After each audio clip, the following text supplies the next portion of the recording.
Hello dear students, I hope all of you are doing very well. This is the online class of mathematics for class 10 from NCERT book, and this is my lecture number 19 from chapter 5 arithmetic progressions. Students, before this video I have prepared lectures for chapter 1 to chapter 4, and if you have not watched the lectures of those chapters, then please go ahead and watch those lectures before watching this video. Okay? In this video, we are going to discuss about the sum of n terms of arithmetic progressions. कोई arithmetic progression है हमारे पास, उसके n terms का sum हम किस तरीके से find out करेंगे, ये complete discussion हम इस वीडियो में करेंगे. Clear? तो इसको हम एक daily life example से समझते हैं. बहुत ही अच्छा example है जिससे कि आपको समझ में आएगा. Clear? एक डेली लाइफ सिचुएशन ये है कि शकीला होती है, वो अपने डॉटर के मनी बॉक्स में उसके फर्स्ट बर्थडे पर जब वो 1 साल की होती है तो उसके मनी बॉक्स में 100 रुपीज़ डिपॉजिट कर देती है शकीला.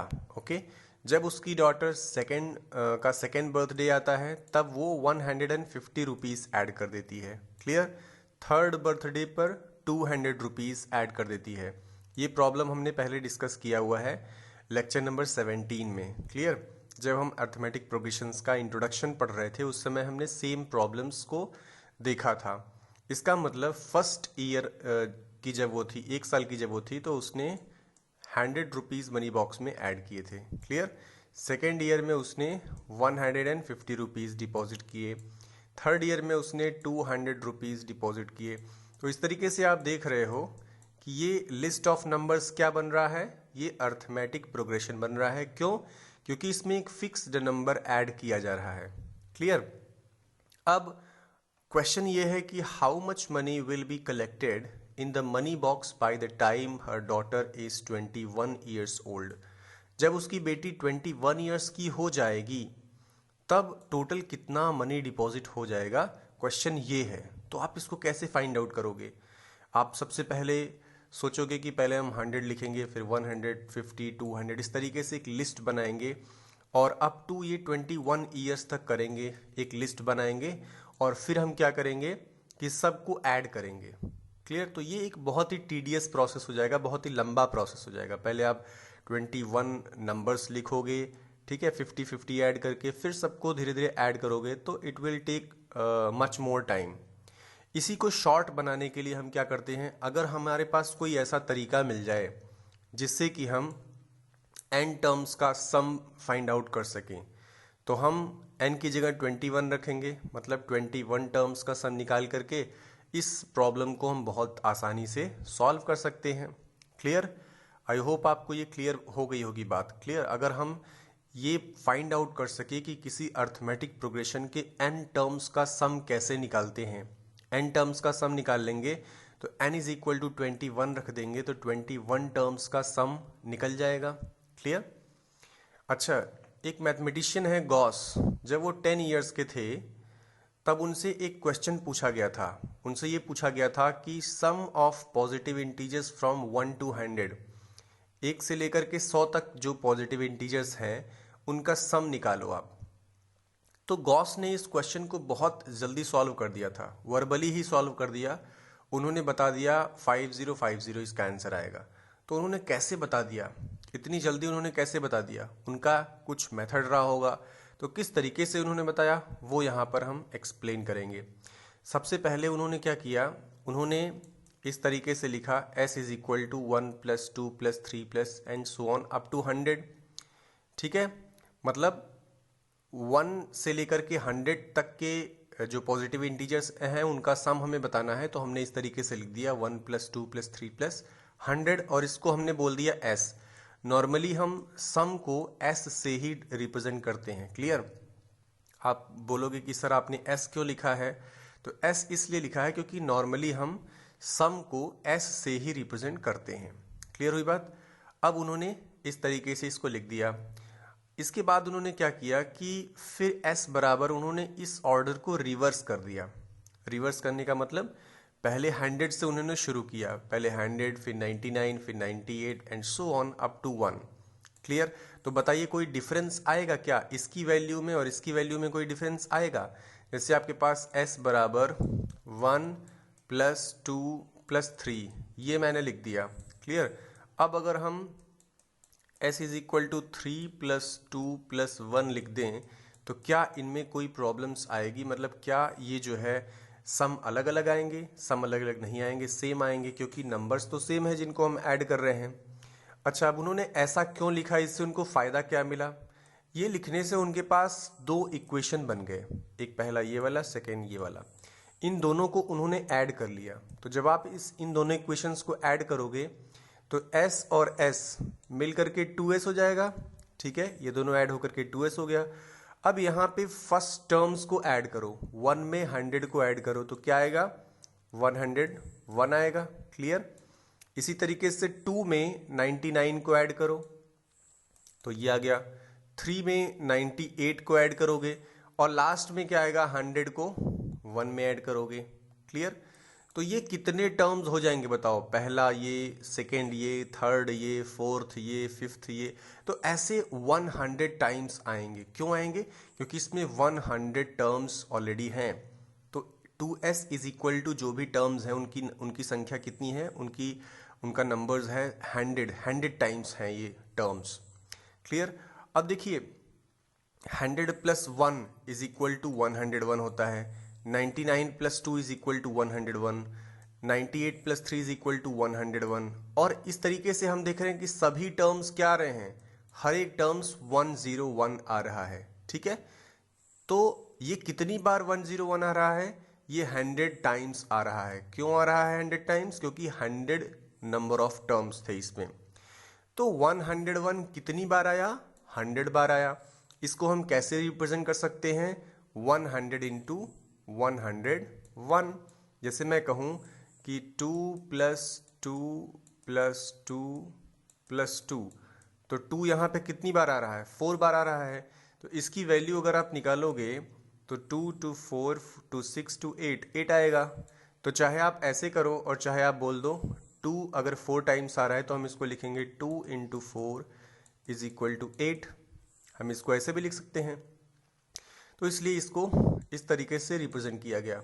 अब देखो s की वैल्यू, 2s की वैल्यू जब ये है तो यहाँ से 2 को राइट साइड में ट्रांसफर करोगे तो s बराबर क्या आ जाएगा? 100 इंटू 101/2 और सिंपली इसकी वैल्यू निकाल ली गई और ये वैल्यू आ गई 5050। तो 1 से 100 तक का जो पॉजिटिव इंटीजर्स है उसका सम कितना आ गया? 5050। ये गॉस ने तुरंत बता दिया था, ही वॉज अ मैथमेटिशियन। अब इसी पे बेस्ड हम जो है इसको जनरलाइज करेंगे। जनरलाइज करने के लिए हमारे पास एक जो स्टैंडर्ड फॉर्म होता है अर्थमेटिक प्रोग्रेशन का, वो कैसे हम लेते हैं? फर्स्ट टर्म a लेते हैं, second term a plus D, ठीक है, a प्लस 2d, इस तरीके से हम देखते हैं। ये थर्ड टर्म है एंड सो ऑन। अब हमें क्या करना है? हमें n टर्म्स का सम निकालना है। तो आप बताइए कि इसका nवां टर्म क्या होगा? nth टर्म क्या होगा? nth टर्म होगा a plus n minus 1 into d. जैसे third term a plus 2d है, इसलिए इसी तरीके से nth टर्म क्या होगा? a plus n minus 1 into d. ये आपका nth टर्म होगा। अब हमें क्या करना है? n टर्म्स का सम निकालना है। मान लीजिए कि हमने सम को कैपिटल S से डिनोट कर दिया जैसे हमने पहले किया था। अब S का मतलब क्या होता है? सभी टर्म्स का सम। सभी टर्म्स का सम का मतलब ये देखिए, फर्स्ट टर्म, फिर सेकेंड, फिर third and so on up to nth term. यानी nth टर्म तक का हमने सम निकाल लिया और इसको हमने S से रिप्रेजेंट कर दिया, कैपिटल S से। अब गॉस ने जैसे किया था हम भी वैसे ही करेंगे। हम इस ऑर्डर को रिवर्स करेंगे और एक बार दूसरी बार लिखेंगे और दो इक्वेशंस बनाएंगे। तो पहला इक्वेशन तो हमारा ये है, फिर उसको रिवर्स किया गया तो ये आया a plus n minus 1 into D, यानी nth टर्म जो है वो अब फर्स्ट टर्म बन गया। ठीक है, और फिर इस तरीके से और लास्ट में आएगा हमारा a आ जाएगा। अब हम s और s को ऐड करें, इन दोनों इक्वेशंस को ऐड कर देंगे तो s प्लस s मिलके 2s हो जाएगा। और a में अगर आप इसको ऐड कर दो, इसको ऐड करोगे तो ये हो जाएगा 2a plus n minus 1 into D. Second term में भी आएगा 2a plus n minus 1 into D और लास्ट टर्म में भी आ जाएगा 2a plus n minus 1 into D. और ये कितने बार आएंगे? n times. n टाइम्स यहाँ पे क्यों लिखा है? क्योंकि नंबर ऑफ टर्म्स n है। देखो first, second, third, so on up to n। तो n नंबर ऑफ टर्म्स है। जैसे पहले हमने गॉस के केस में 100 टर्म्स आ रहे थे, तो यहाँ पे हम n बार ले रहे हैं तो n टाइम्स आएगा। क्लियर? अब अगर n टाइम्स आएगा, n टाइम्स इसका सम हो रहा है, तो हम इसको ऐसे भी तो लिख सकते हैं कि n multiplied by 2a plus n minus 1 into d, ये लिख सकते हैं। क्लियर? अब यहाँ पे 2s इज इक्वल टू है n into 2a plus n minus 1 into d. तो 2 को अगर हम राइट हैंड साइड में ले जाएं तो s इज इक्वल टू क्या हो जाएगा, n by 2a plus n minus 1 into d. ये आपका फॉर्मूला बन गया। ठीक है, sum of n terms of an arithmetic progression. ये देखिए, so the sum of the first terms of an AP is given by s is equal to n upon 2 bracket में 2a plus n minus 1 into d.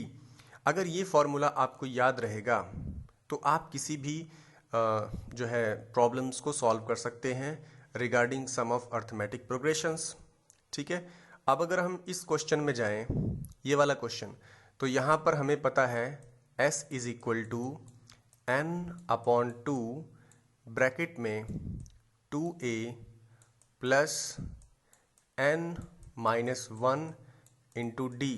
अगर हमें ये पता चल जाए तो हम इसका सम निकाल सकते हैं। अब देखिए, हमें क्या किस चीज़ की ज़रूरत है, हमें स्मॉल n की ज़रूरत है। स्मॉल n यहाँ पे क्या है, 21 है, मतलब 21 टर्म्स का हमें सम निकालना है। तो n इज इक्वल टू कितना हो गया, n इज इक्वल टू हो गया 21। इसके बाद a हमारा फर्स्ट टर्म होता है, तो फर्स्ट टर्म यहाँ पे क्या है 100, तो हम लिखेंगे a इज इक्वल टू 100। इसके बाद d, स्मॉल d क्या होता है, कॉमन डिफरेंस होता है। तो यहाँ पे कॉमन डिफरेंस क्या है, 150 माइनस 100 मतलब 50, तो common difference d is equal to 50 हो गया। अब बताओ, इस फॉर्मूले में सारी चीज़ हमको पता चल गई। n की जगह 21 लिखना है, a की जगह 100 लिखना है, d की जगह 50 लिखना है, तो बाकी सम निकल जाएगा कि नहीं निकल जाएगा, निकल जाएगा। So it's very easy now. अब इस फॉर्मूले को हम थोड़ा सा और मॉडिफाई करके देखते हैं। ये फॉर्मूला तो आपको याद करना ही करना है, और ये फॉर्मूला याद रहेगा तो इसके बेस पे 5.3 का पूरा सारे क्वेश्चंस आप कर सकते हो। क्लियर? इसी को थोड़ा सा हम मॉडिफाई करते हैं। जैसे ये हमने फॉर्मूला देखा यहाँ पे, s is equal to n by 2a plus n minus 1 into d. तो अगर हम 2a को a प्लस a लिख दें, ऐसा हम लिख सकते हैं, क्योंकि 2a है तो हम 2 बार a को ऐड कर दें। क्लियर? अब हम इस टर्म को देखें, a plus n minus 1 into D, इस वाले टर्म को अलग कर दें और a को अलग कर दें।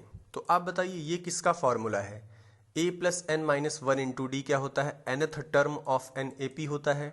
ये अपने 5.2 एक्सरसाइज में पढ़ा कि a plus n minus 1 into D nth term होता है, और nth टर्म को हम कैसे लिखते हैं, an लिखते हैं। और अगर उस प्रोग्रेशन में केवल और केवल n टर्म्स हैं तो वही उसका लास्ट टर्म भी हो जाता है, और लास्ट टर्म को हम स्मॉल l लिखते हैं। तो चाहे हम nth टर्म को an लिखें और चाहे nth टर्म को लास्ट टर्म मान के l लिख दें, तो आप यहाँ पे देख पा रहे हो s is equal to n by 2, a plus इस पूरे को हमने लिख दिया an, क्योंकि ये an का ही फॉर्मूला है। an इज इक्वल टू होता है a plus n minus 1 into D. अब यहाँ पर इसी an की जगह हमने l लिख दिया है, क्योंकि an ही आपका लास्ट टर्म है। क्लियर? तो s is equal to n by 2 a plus l। अगर इस फॉर्मूले को हम थोड़ा सा वर्ड्स में एक्सप्रेस करें तो हम कैसे बोलेंगे, हम बोलेंगे sum is equal to n by 2 bracket में first term plus last term. मतलब अगर आपको फर्स्ट टर्म पता है और लास्ट टर्म पता है किसी प्रोग्रेशन का, और नंबर ऑफ टर्म्स पता है, तब आप सम निकाल सकते हैं। क्लियर? अगर आपको फर्स्ट टर्म पता है, लास्ट टर्म पता है और सम पता है, तो आप n की वैल्यू निकाल सकते हैं। मतलब आपके पास कितने वेरिएबल्स हैं, देखिए, पहला ये वेरिएबल है, दूसरा n है, तीसरा वेरिएबल a है, फिर l है, 4 वेरिएबल्स हैं। तो इसमें से कोई 3 आपको पता होगा, चाहे a, l और n पता हो तो s निकाल सकते हो। अगर s, a और l पता है तो n निकाल सकते हो। क्लियर? इसी तरीके से आपको क्वेश्चंस मिलेंगे 5.3 एक्सरसाइज में। This form of the result is useful where the first term and last term of an arithmetic progressions are given and the common difference is not given. ये तब काम आएगा अगर आपको कॉमन डिफरेंस पता नहीं है और आपने जो पहले फॉर्मूला पढ़ा सम का कि n/2 2a + n - 1 × d, यहाँ पर आपको क्या क्या पता होना चाहिए, यहाँ पर आपको n पता होना चाहिए, फर्स्ट टर्म पता होना चाहिए और कॉमन डिफरेंस पता होना चाहिए। ठीक है, और ये वाला जो मॉडिफाइड फॉर्म देखा आपने, इसमें आपको n पता होना चाहिए, फर्स्ट टर्म और लास्ट टर्म पता होना चाहिए। तो कॉमन डिफरेंस पता रहेगा तो फर्स्ट वाला लगाएंगे फॉर्मूला, कॉमन डिफरेंस नहीं, लास्ट टर्म पता रहेगा तो हम मॉडिफाइड फॉर्मूला अप्लाई करेंगे। इसके बाद एक रिमार्क दिया है कि the nth term of an arithmetic progression is the difference of the sum of first n terms and sum of first n minus 1 terms of it, that is an is equal to sn minus sn minus 1। ये मैं आपको थोड़ा सा समझाता हूँ। मान लीजिए कि किसी भी अर्थमेटिक प्रोग्रेशन, कोई भी अर्थमेटिक प्रोग्रेशन इस तरीके से है, a1 है, फिर a2 है, फिर a3 है, फिर a4 है, इस तरीके से वो कोई अर्थमेटिक प्रोग्रेशन हमारे पास है। क्लियर। अब मैंने कहा कि सम ऑफ फर्स्ट टर्म, पहले टर्म का सम तो केवल a1 ही होगा। फिर हमने कहा सम ऑफ, और इसको हम बोलते हैं S1। S1 क्यों बोलते हैं? क्योंकि सम ऑफ वन टर्म। इसके बाद S2 हमारा क्या हो जाएगा? Sum of first two terms, means A1 plus A2। ठीक है, फिर S3 बराबर हमारा क्या हो जाएगा? S3 हमारा हो जाएगा sum of first three terms, मतलब A1 प्लस A2 और प्लस A3। अब आप एक काम करो, सम ऑफ थ्री टर्म्स जो है इसमें से माइनस कर दो sum of two terms. Clear. S3 में से S2 को आप माइनस कर दो, तो यहाँ पे चूंकि A1 प्लस A2 दिया गया है, अब अगर ये माइनस करोगे तो आपके पास आएगा S3 minus S2 is equal to A3। Clear. इसी तरीके से यहाँ पर ये भी दिया गया है an sn minus sn minus 1 is equal to an। ठीक है, यानी जो सम ऑफ थ्री टर्म्स है उसमें से अगर सम ऑफ टू टर्म्स को माइनस करेंगे तो हमारा थर्ड टर्म आ जाएगा। इसी प्रकार से जो n टर्म्स का जो सम है और n माइनस 1 टर्म्स का जो सम है, इनका जो डिफरेंस होगा वो nth टर्म के बराबर आ जाएगा।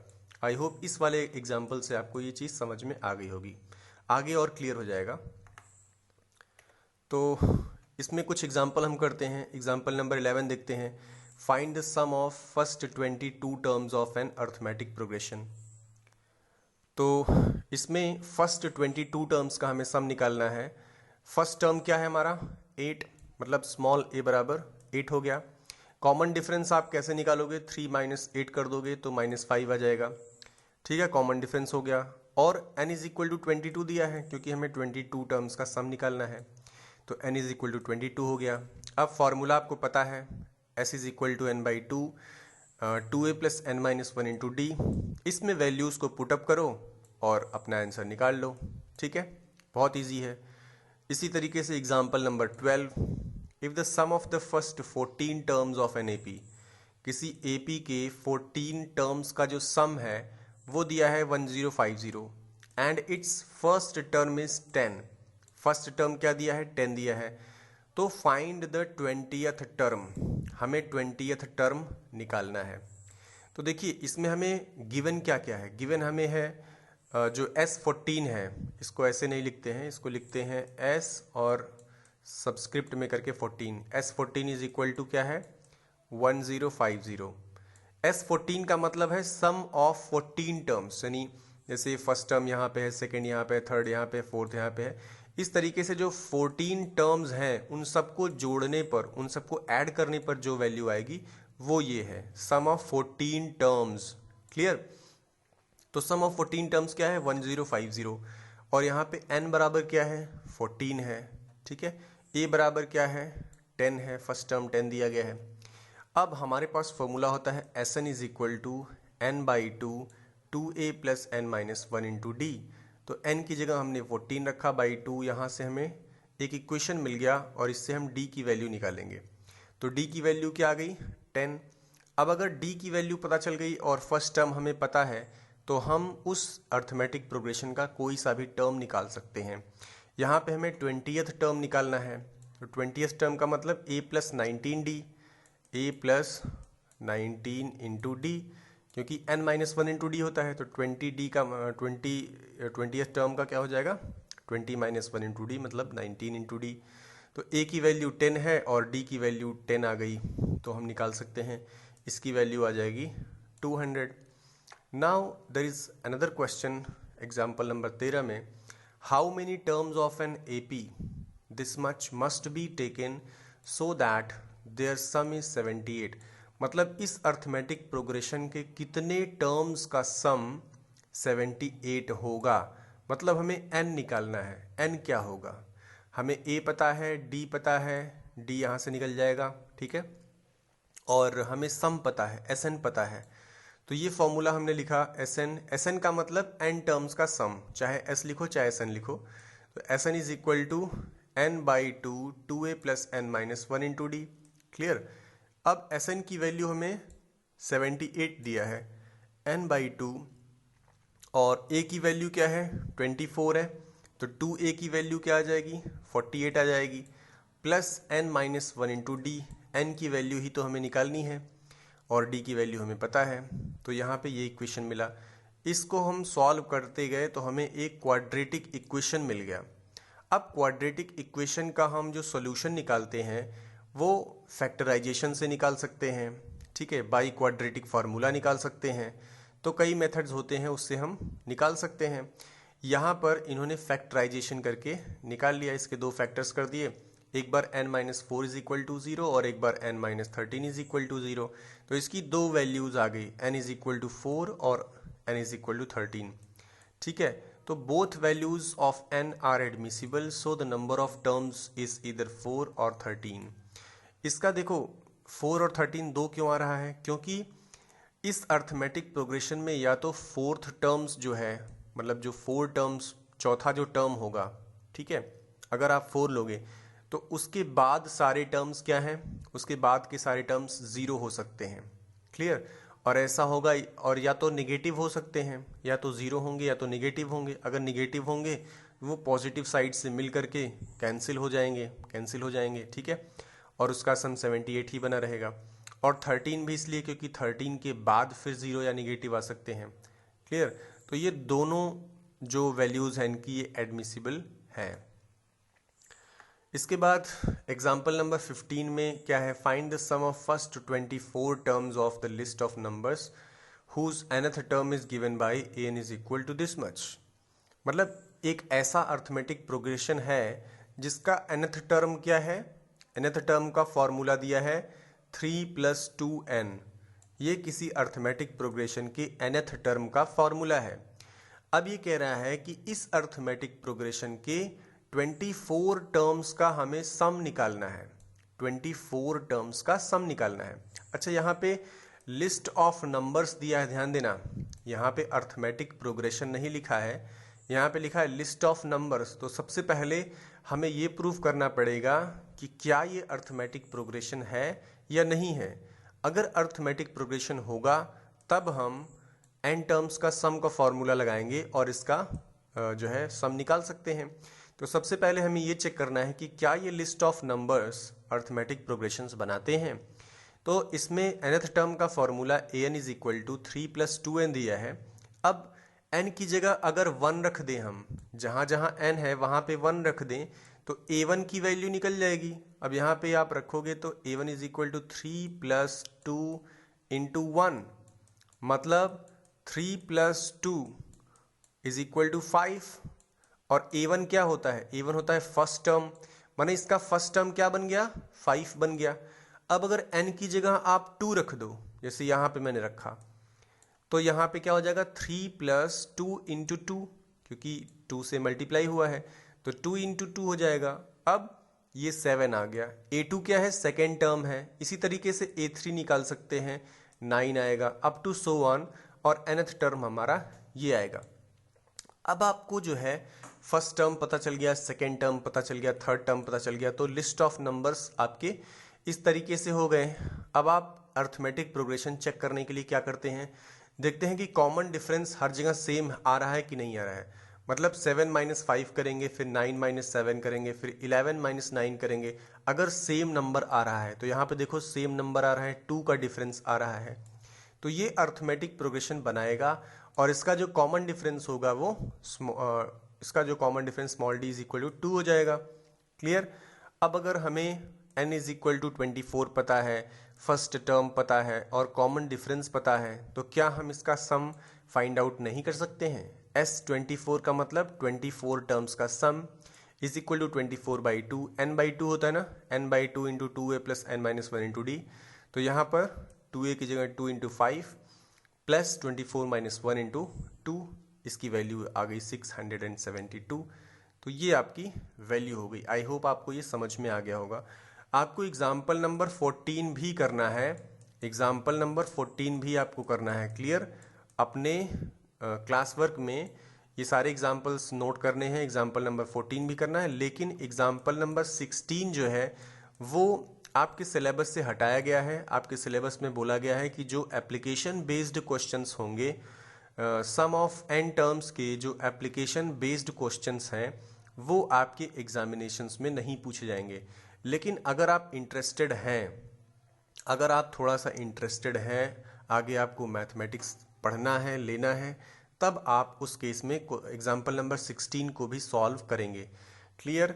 और जो क्वेश्चंस यहाँ पे मैं आपको बताऊंगा एक्सरसाइज नंबर 5.3 में, इनमें से कौन सा क्वेश्चन आपके एग्जाम पर्सपेक्टिव से सही है, आपके एग्जाम में आ सकता है, वो देखिए। क्वेश्चन नंबर 15 के आगे जो है ये एप्लीकेशन बेस्ड क्वेश्चंस हैं। इसका मतलब क्वेश्चन नंबर 1 से लेकर के क्वेश्चन नंबर 14 तक ये आपके एग्जाम में पूछा जा सकता है। और 15 से आगे के जो क्वेश्चंस होंगे, 15 से आगे कई क्वेश्चंस दिए गए हैं, वो सारे क्वेश्चंस एप्लीकेशन बेस्ड, जो डेली लाइफ के एप्लीकेशन वाले क्वेश्चंस हैं वो हैं। और इसी टाइप के क्वेश्चंस को हम कहते हैं डेली लाइफ क्वेश्चंस। जैसे इसमें a contract on construction job, ठीक है, specifies penalty of for delay of completion beyond certain date as follows. लेकिन अगर आप इंटरेस्टेड हैं थोड़ा मैथमेटिक्स पढ़ने में, अगर आपको आगे मैथमेटिक्स लेना है, तो आपको ये सारे क्वेश्चंस जो है करने हैं, कर लेना, ठीक है। लेकिन ये एग्ज़ाम में, एग्ज़ाम पर्सपेक्टिव से ये नहीं है, एग्ज़ाम में ये नहीं आएंगे। एग्ज़ाम पर्सपेक्टिव से केवल क्वेश्चन नंबर 1 से लेकर के क्वेश्चन नंबर 14 तक होगा। अब आइए हम इसमें डिस्कस करते हैं कि ये हम 1 से 14 तक कैसे सॉल्व करेंगे। क्लियर। तो फर्स्ट क्वेश्चन में दिया है find the sum of following APs. यहाँ पे एक अर्थमेटिक प्रोग्रेशन दिया गया है, इसका सम निकालना है आपको। जैसे यहाँ पे 10 टर्म्स का सम निकालना है, तो इसमें आप फर्स्ट टर्म देख रहे हो, सम का फॉर्मूला बस लिख लो, उसके बाद सारा क्वेश्चन आपका सॉल्व हो जाएगा। s is equal to n/2 into 2a plus bracket में n माइनस 1 इंटू डी। बस हो गया। आपको कितनी वैल्यूज चाहिए, 3 वैल्यू चाहिए, n का, a का और d का। क्लियर। तो यहाँ पर a की वैल्यू 2 है, d की वैल्यू कैसे निकालोगे, सेकेंड में से फर्स्ट को माइनस कर दोगे तो 5 आ जाएगा। n की वैल्यू क्या है, 10 टर्म्स, तो n इज इक्वल टू 10 आ गया। यहाँ पे n इज इक्वल टू 12 है, यहाँ पर 100 है, यहाँ पर 11 है। इस तरीके से आपका क्वेश्चन नंबर 1 हो जाएगा। क्वेश्चन नंबर 2 में find the sum given below. Clear.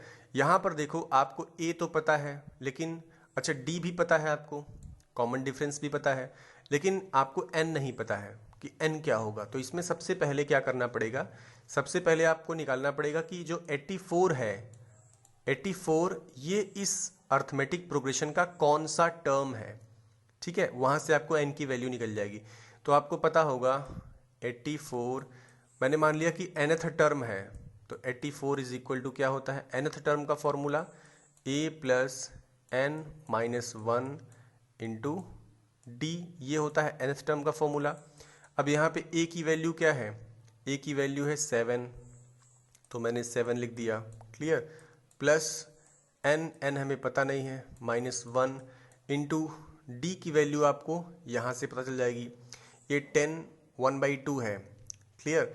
Means 3.5 के आसपास आएगा, मतलब 7/2, ये 7/2 आपका आ गया डी की वैल्यू। और यहाँ पे क्या है 84, तो यहाँ से आप n की वैल्यू फाइंड आउट कर सकते हैं। इस इक्वेशन से n की वैल्यू निकल जाएगी, और जब n की वैल्यू निकल गई और फर्स्ट टर्म पता है और इसका कॉमन डिफरेंस d पता है, तब आप इसका सम निकाल सकते हैं।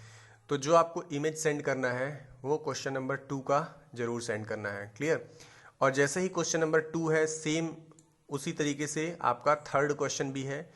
Given a is equal to 5, d is equal to this much, an दिया है, nth टर्म दिया है 50, ठीक है, और n निकालना है और s निकालना है। तो देखना है 50 आप यहाँ पे रखोगे जैसे इसमें वैल्यू पुटअप किया गया, तो सेम उसी तरीके से होगा।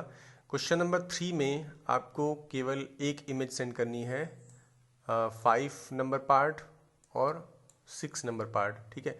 बाकी करने तो सारे हैं आपको क्लास वर्क में, लेकिन जो भेजना है वो 2 नंबर और ये 5 और 6। इसके बाद आते हैं क्वेश्चन नंबर 4 पे। How many terms of an AP must be taken to give a sum of 636। वही है, ऐसा क्वेश्चन आपने एग्जाम्पल में देख लिया है। इसमें n की वैल्यू निकालनी है कि कितने टर्म्स का सम जो है 636 है, ठीक है, ये आप देख चुके हैं, कर सकते हो। फिफ्थ में the first term of an A P is 5, यानी स्मॉल a बराबर 5 है, लास्ट टर्म 45 है, लास्ट टर्म भी दे दिया।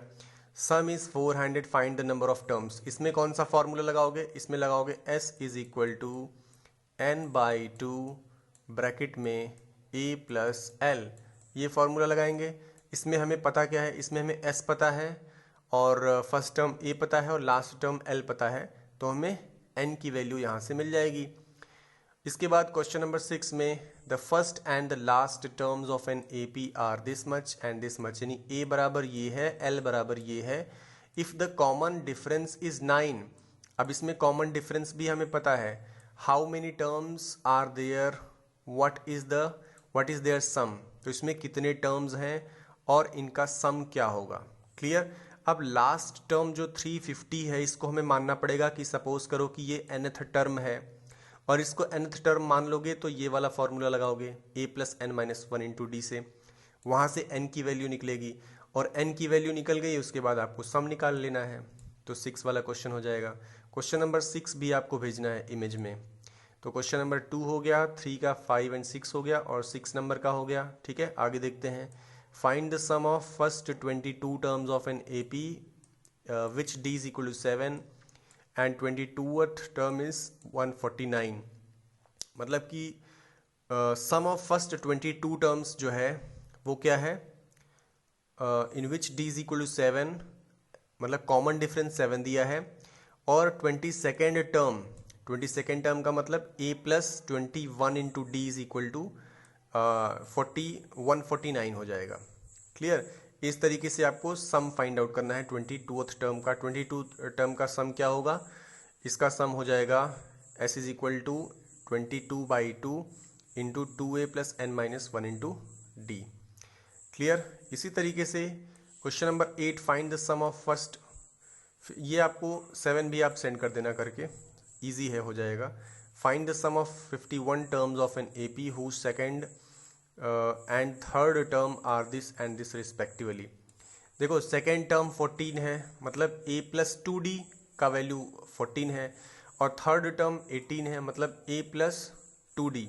सेकेंड टर्म का मतलब a प्लस d, ये a प्लस d है और ये a प्लस 2d है, तो दो इक्वेशन बन गए। वहाँ से a और d की वैल्यू निकल जाएगी, निकल गई तो फिर आप सम निकाल सकते हो। क्वेश्चन नंबर 9 में if the sum of first 7 terms of an A P is this much and 17 terms is this much, फिर दो इक्वेशन आपको यहाँ पर भी बनेंगे। क्लियर? तो ये 9th वाला क्वेश्चन भी सेंड करना। Show that a1 a2 and an form an A P where an is defined as follows. आपको an की वैल्यू दी गई है, यहाँ पे आपको फर्स्ट टर्म निकालना है a1, जैसे हमने एग्जाम्पल में आपको करके बताया। तो आपको ये b वाला पार्ट जो है ये करके दिखाना है, ये वाला, इसका इमेज भेजना है। If the sum of the first n terms of an A P is this much, ठीक है। सम ऑफ n टर्म्स क्या है ये दिया गया है। What is the first term? That s1, ये भी आप ट्राई करना 11 नंबर। 12 में find the sum of the first 40 positive integers divisible by 6, जो 6 से डिविजिबल हो ऐसे 40 पॉजिटिव इंटीजर्स का सम, और 15, ये 13 भी ईजी है, 14 भी ईजी है, मतलब ये सारे क्वेश्चन ईजी हैं, तो ये भी आप ट्राई करना। क्लियर, 11 से 14 तक। और जो भी डाउट होगा वो आप मुझसे पूछ सकते हो। अगर 11 से 14 में कोई डाउट है तो वो मुझसे आप पूछ सकते हैं, क्लियर। इसी तरीके से आप ये 12 ये वाला भी आप भेज देना। तो आपके पास कितना हो गया होमवर्क, 2, और ये वाला 2 पार्ट, 6 नंबर, 9 नंबर और 12 नंबर, ठीक है। ये सारे इमेजेस आपको सेंड करने हैं और बाकी जो है आप अपने क्लास वर्क में सारे क्वेश्चंस करेंगे। और अगर आप इंटरेस्टेड हैं, अगर आपको आज टाइम नहीं मिल पा रहा है, आज आपने 14 तक ही किया, तो आप कल जो है बाकी के डेली करके आप 1 या 2 क्वेश्चंस डेली सॉल्व करोगे तो भी, क्योंकि नेक्स्ट क्लास तो अभी मंडे को है, फिर उसके बाद सैटरडे को है, तो इस तरीके से एक एक क्वेश्चन डेली सॉल्व करोगे तो भी आपका कंप्लीट हो जाएगा, ठीक है, अगर आप इंटरेस्टेड हैं तो। सो आज के लिए यहीं तक। आई होप आपको काफ़ी कुछ क्लियर हुआ होगा। Thank you and have a great day.